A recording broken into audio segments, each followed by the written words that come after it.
First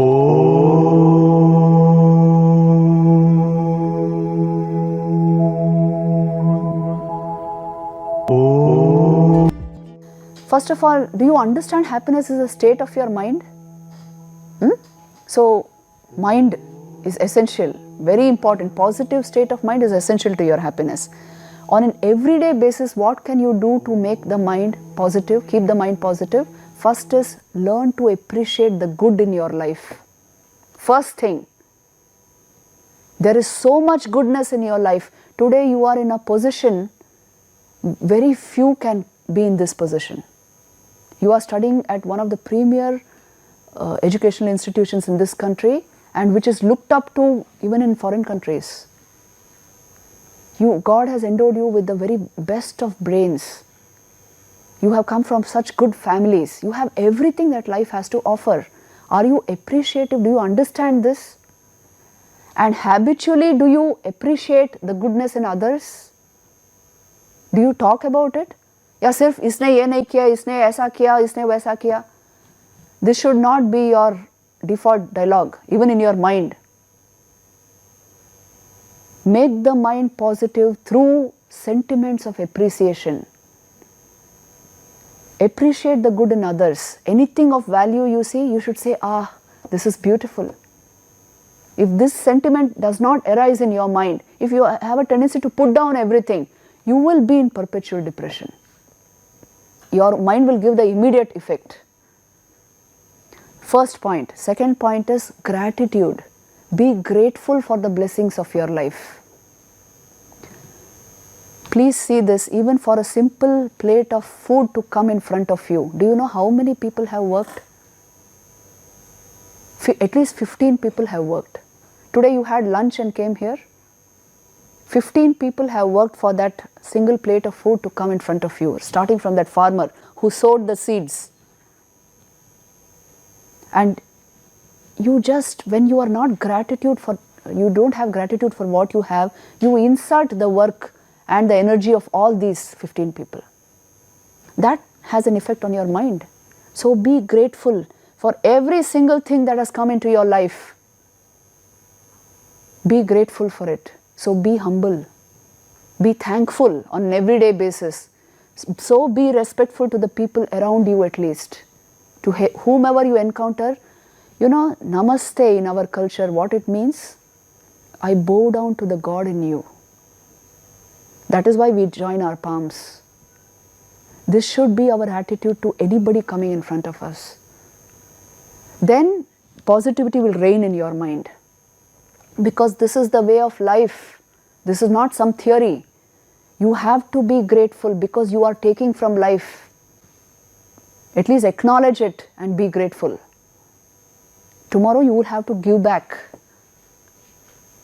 So gratefulness should be an undercurrent in your mind constantly. Respectfulness and gratefulness. Then the logic of basic sentiments and emotions, let me tell you. See, your normal logic, 2 plus 2 is equal to 4, 2 minus 2 is equal to 0. This applies only to mathematics. It doesn't apply at the level of emotion or awareness. What do I mean by this? If you share love, if you give service, if you give care, empathy, it only grows. Usually people don't want to give because they feel somewhere they will lose. It will deplete something in them. The logic of emotion is as you give, it grows. Please see this. Suppose there is a mother at home. Now, you are the son. When you go home, she gives 100% of her love to you.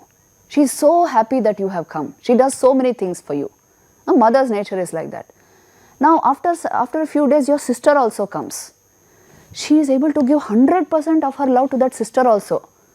Now, if she gave 100% love to you, she must be at 0 level now when your sister comes, according to your mathematics. But this maths doesn't work like this. She is able to give 100% love to your sister also. When somebody else comes, a guest comes, she is able to give love to that guest also. She is able to serve everybody. Why? She is basically of a loving disposition. She is a person with love. This is the nature of love. The more you give, the more it grows. 2 minus 2 is equal to 4, not 0. Which means what? If you give your love to somebody, you feel it is 2 minus 2, you don't become 0. It adds to you, you become 4. You have developed the loving disposition and you can give out more and more. When does it deplete within you? If you don't give it. If you don't give your love, it will become 0. If you don't give care, if you don't give attention to others, if you don't include others in your life, you will become a 0. The more you give, the more it grows. You know, you have heard of Purnamadam Purnamidam, Purnat Purnamudachyate, Purnasya Purnamadaya, Purnamevavashishyate. This is an important mantra in Vedas.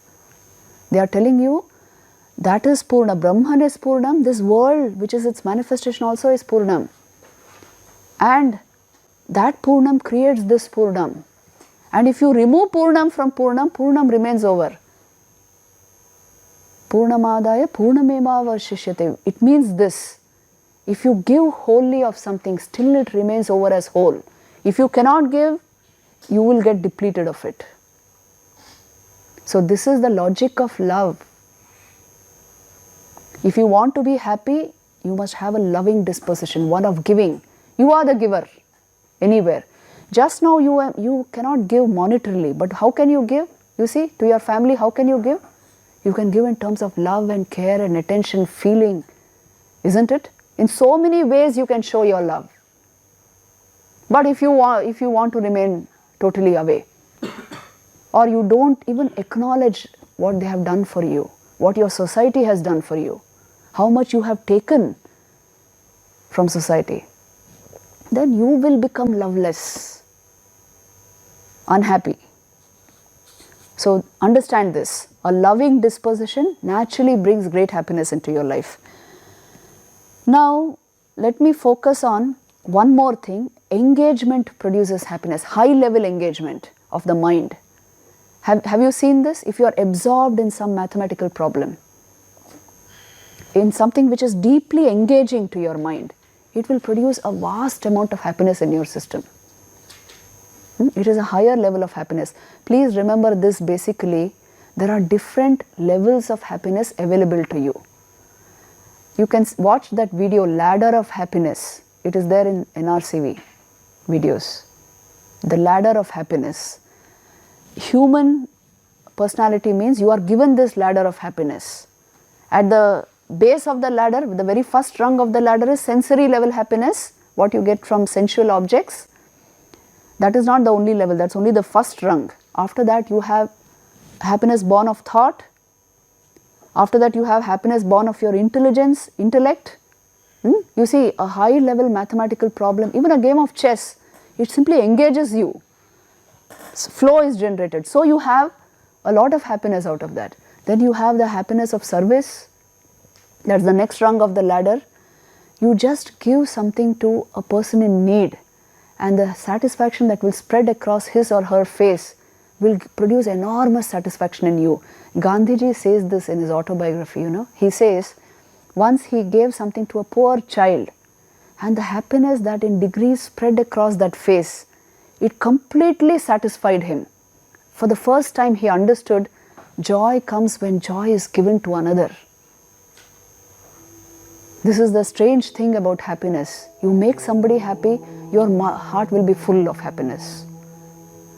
So understand that the joy of service is very high.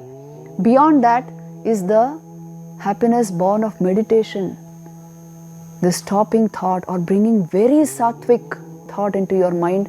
Your mind explodes with bliss, very high level happiness. So these are all the rungs of happiness. The ladder of happiness is available to you. You know, when you become unhappy, when you restrict your happiness only to the first level of the ladder, the first rung, you are trying to maximize objects there, collecting more and more objects. That is not the way to increase your happiness. You must climb the ladder, go to the next level, go to the thought level, the intellectual level, the service level, the meditation level. That is the way to maximize happiness in your life. If you try to maximize happiness only by remaining at one rung, it can't be done that way. You must climb the ladder. So this is basically what you should know about happiness.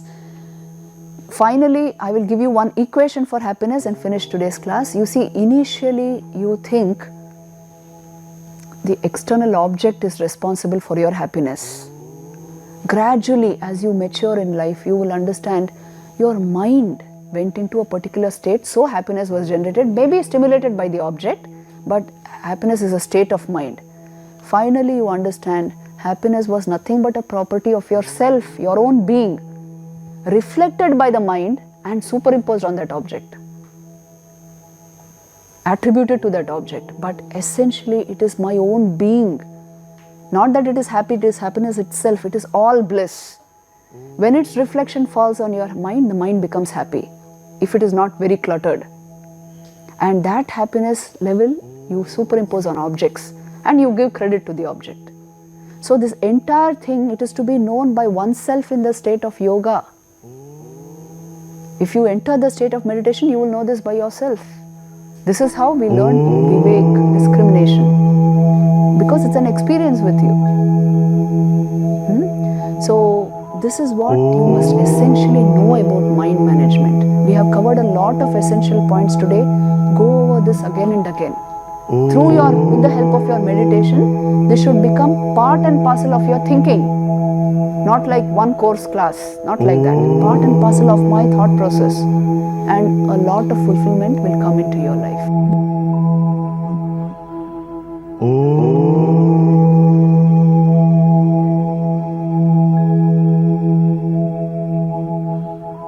Oh.